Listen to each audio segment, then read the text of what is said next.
Hello friends, welcome to Gargi education. So friends, हम BA semester first का syllabus पढ़ रहे हैं, जिसमें हम basic concept ideas in education यानी कि शिक्षा की मूलभूत संकल्पना एवं विचार के बारे में पढ़ रहे थे, जिसका आज हम यूनिट 2 पढ़ेंगे। चैप्टर नंबर 3 है संवैधानिक मूल्य। ठीक है, तो संवैधानिक मूल्य के अंदर क्या क्या टॉपिक्स हैं? समानता है, स्वतंत्रता है, न्याय है, धर्मनिरपेक्षता, मानवाधिकार।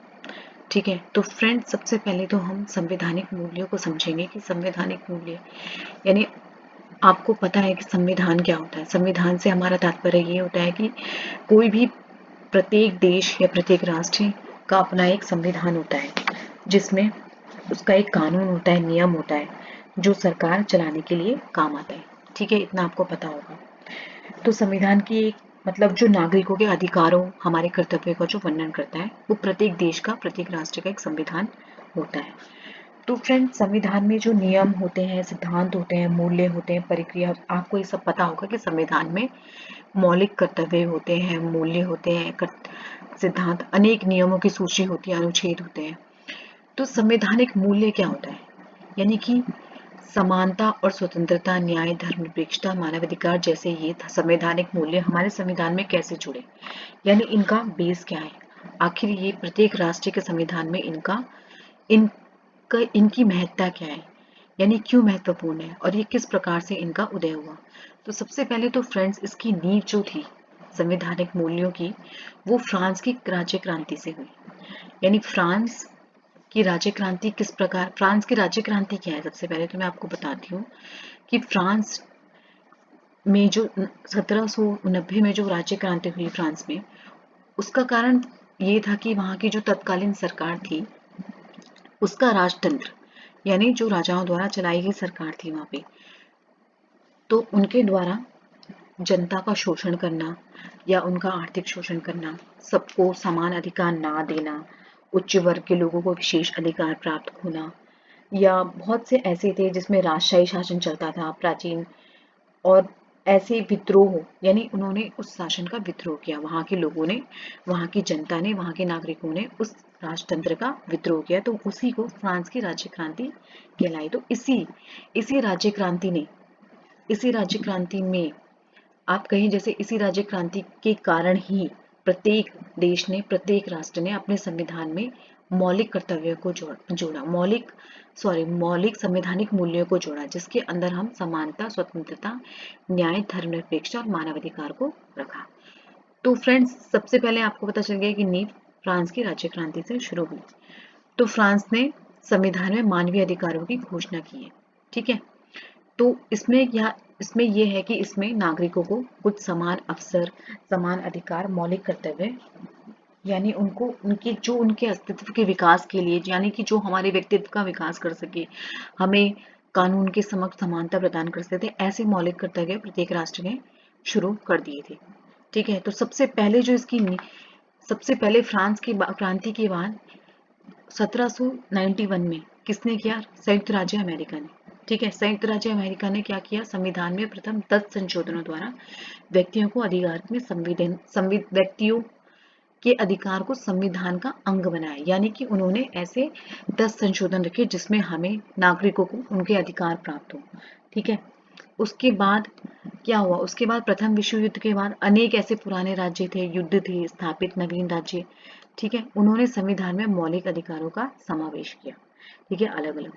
तो फ्रेंड्स, उसके बाद द्वितीय विश्व युद्ध के बाद क्या हुआ? जो ऐसे देश थे जो गुलाम थे, जैसे हमारा देश भारत, द्वितीय विश्व युद्ध के बाद ऐसे ही, जैसे भारत हो गया, म्यांमार हो गया, जिसे बर्मा भी बोला जाता है, या जापान हो गया, ऐसे देश थे जिनका जो आजाद हुए, ठीक है, उनका अपना एक संविधान का निर्माण हुआ। तो उन सभी में मौलिक अधिकारों का समावेश किया, यानी उन सभी राष्ट्रों ने भी अपने संविधान में मौलिक अधिकारों का समावेश किया कि प्रत्येक नागरिक को मौलिक अधिकार प्राप्त होने चाहिए, यानी उसका शोषण नहीं होना चाहिए। उसको संविधान में ऐसे नियम व कानून बनाए जाए, ऐसे सिद्धांत लाए जाए जिससे उनका विकास हो। ठीक है, उसके बाद क्या हुआ? उसके बाद 1948 को संयुक्त राष्ट्र संघ द्वारा, यानी कि अब फाइनली 1948 में क्या हुआ कि संयुक्त राष्ट्र संघ द्वारा मानवीय अधिकारों की सार्वलौकिक घोषणा हुई।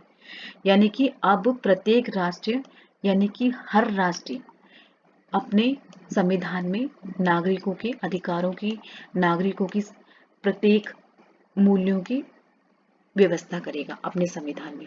तो उसी के अंतर्गत ये सारी चीजें आती है, जिसमें नागरिकों को समानता मिलती है, स्वतंत्रता मिले, न्याय मिले, धर्मनिरपेक्षता मिले, मानवाधिकार मिले। ठीक है। अब फ्रेंड्स, ऐसे ही संवैधानिक मूल्य प्रत्येक देश के आपको संविधान में मिल जाएंगे, जो भी देश लोकतांत्रिक देश है। ठीक है। यानी कि आपको ध्यान देने की बात है, जो भी देश लोकतांत्रिक है, जो यहाँ पे लोगों द्वारा चलाई गई सरकार है। ठीक है। तो उस अब ऐसे क्या क्या सैद्धांतिक मूल्य थे?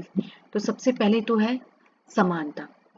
तो समानता से आपको पता होगा कि समान अधिकार, जहाँ पे समान अवसर प्रदान हो सभी को समान रूप से, यानी कि समान अवसर प्राप्त, यानी कानून के समक्ष समानता, शिक्षा में की समक्ष समानता, यानी समान अवसर। चाहे किसी भी जाति, धर्म, रूप, रंग में जन्मा कोई भी व्यक्ति है, ठीक है, वो किसी भी धर्म में जन्मा है, उसको ऐसे अवसर प्रदान हो जो समान हो। ऐसा ना हो कि आप धर्म के आधार पर किसी से भेदभाव कर रहे हैं, ऐसा नहीं होगा। यानी अगर उसको कानून की दृष्टि से या किसी भी दृष्टि से उसको समान अधिकार प्राप्त हो, तो ये समानता है। ठीक है। यानी प्रत्येक व्यक्ति को अपने व्यक्तित्व के विकास हेतु स्वतंत्र एवं समान अवसर प्रदान किए जाएंगे। ध्यान, यानी कि समान अवसर प्रदान करने का मतलब ये नहीं होता कि मतलब आपको एक जैसी नौकरियां मिलेंगी और कुछ भी मिलेगा।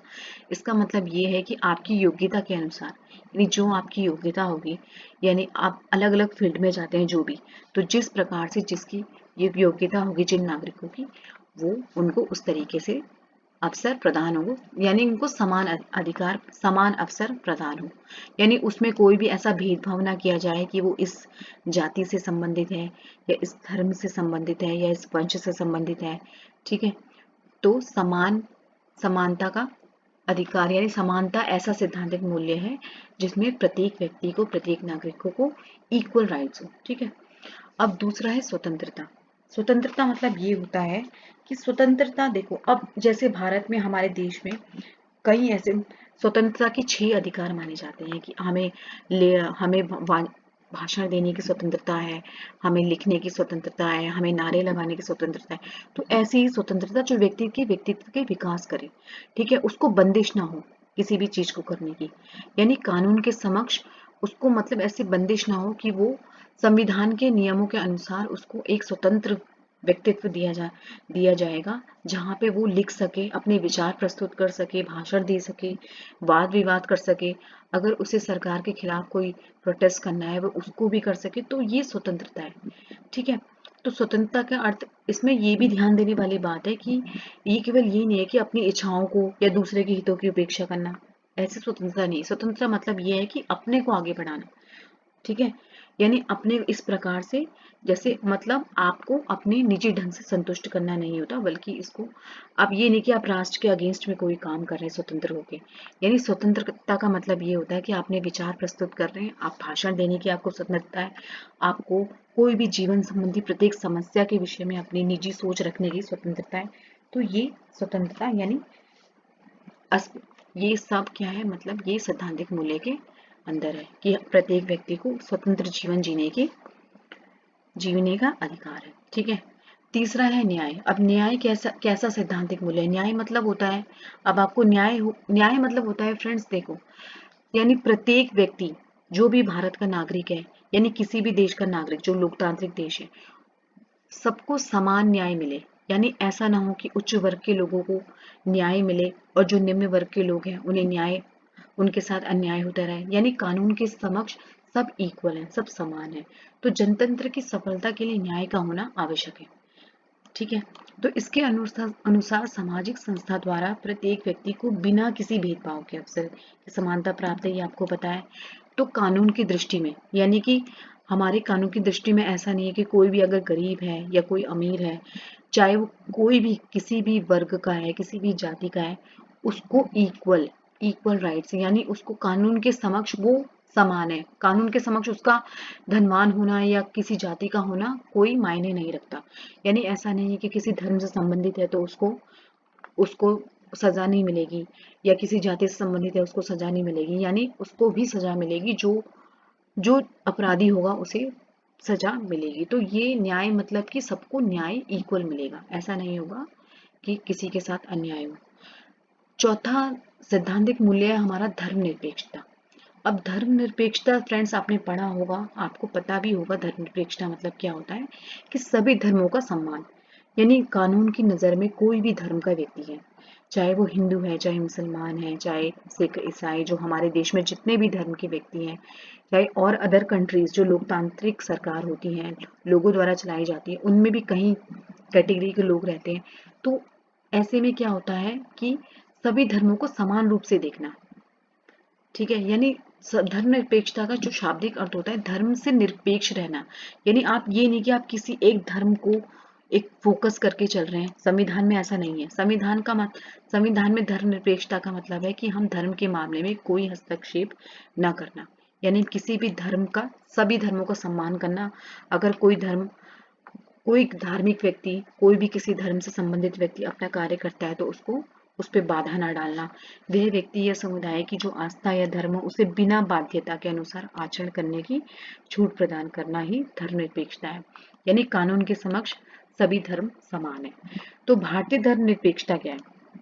ठीक है, धर्मनिरपेक्षता का पता चल गया कि कोई भी संविधान, कोई भी देश हो, कोई भी राष्ट्र हो, उसको सभी धर्मों का सम्मान करना है। भारतीय धर्मनिरपेक्षता मतलब आपको पता ही होगा कि हमारे देश में कितने प्रकार के धर्म हैं। ठीक है, तो सभी धर्म को आदर व सम्मान देना, ये भारतीय धर्मनिरपेक्षता है। और भारतीय संस्कृति का प्राचीन काल से विशेष लक्षण रहा है। ठीक है, यानी ये हमारा मतलब मेन हमारा यही लक्षण रहा है कि हमने सभी धर्मों का सम्मान किया है। आपको पता है कि हमारे देश में प्रत्येक ऐसे जाति के यानी धर्म के लोग रहते हैं, लेकिन हम मिलजुल के रहते हैं। तो भारत एक धर्मनिरपेक्ष राज्य है या देश है। यहाँ नागरिकों को स्वतंत्र रूप से धर्म को मानने वालों के अनुसार आचरण करने की स्वतंत्रता है। यानी प्रत्येक व्यक्ति को अपना धर्म मानने का अधिकार है, अपने धर्म का आचरण करने का अधिकार है। धर्मनिरपेक्षता भारतीय संविधान के आधारभूत ढांचे में शामिल है। यानी हमारे संविधान में भी धर्मनिरपेक्षता है। किस प्रकार से कि भारत में संविधान द्वारा नागरिकों को यह विश्वास दिलाया जाता है कि उनके साथ धर्म के आधार पर कोई भेदभाव नहीं होगा। यानी ये किसमें है? ये हमारे संविधान में, हमारा एक संवैधानिक मूल्य है। हमारे संवैधानिक मूल्यों में से एक है कि धर्म के आधार पर किसी से कोई भी भेदभाव नहीं किया जाएगा। दूसरा है कि संविधान के अनुच्छेद 14 के अनुसार भारतीय राज्य क्षेत्र में सभी व्यक्ति कानून की दृष्टि में समान होंगे। धर्म, जाति अथवा लिंग के आधार पर कोई भेदभाव नहीं किया जाएगा। ठीक है, बहुत इजी है। उसके बाद है मानवाधिकार। अब मानवाधिकार सैद्धांतिक मूल्य है हमारा पांचवा। इसमें क्या है कि वे अधिकार जो व्यक्ति को जन्म के साथ ही मिल जाते हैं, जन्म के साथ ही, वही जो संविधान में हमारे लिखे है कि हमें समानता मिलेगी, हमें कानून के समक्ष समानता, हमें पढ़ने की स्वतंत्रता, हमें बोलने की, हमें कहीं भी रहने की, हमें जीवन यापन करने की स्वतंत्रता, ये हमें व्यवसाय, तो ये जन्म के साथ ही मनुष्य को उसके संविधान के अनुसार अधिकार मिल जाते हैं। दूसरे शब्दों में किसी भी व्यक्ति के जीवन में स्वतंत्रता, समानता, प्रतिष्ठा का अधिकार ही मानव अधिकार है। ठीक है, ये सब अधिकार अगर उसको प्राप्त है तो यही अधिकार क्या है? हमारे मानव अधिकार है। तो मानवीय अधिकारों को पहचान देने के लिए, ठीक है, ताकत देने के लिए हर साल 10 दिसंबर को अंतर्राष्ट्रीय मानवीय अधिकार दिवस मनाया जाता है। तो कब मनाया जाता है? 10 दिसंबर को अंतर्राष्ट्रीय यानी यूनिवर्सल ह्यूमन राइट्स डे, कि सभी नागरिकों को अधिकार प्राप्त हो, उनको कुछ राइट्स हो, मतलब उनके राइट्स जो उनके स्वतंत्रता का, जो समानता का, वही जो मैंने आपको पढ़ा है। यूनिवर्सल ह्यूमन राइट्स डे हमेशा हर 10 दिसंबर को मनाया जाता है हर साल। तो 10 दिसंबर 1948 को यह ऐतिहासिक दिन था जब संयुक्त राष्ट्र सभा ने मानवाधिकार सार्वभौमिक घोषणा पत्र जारी किया था। तो कब किया था?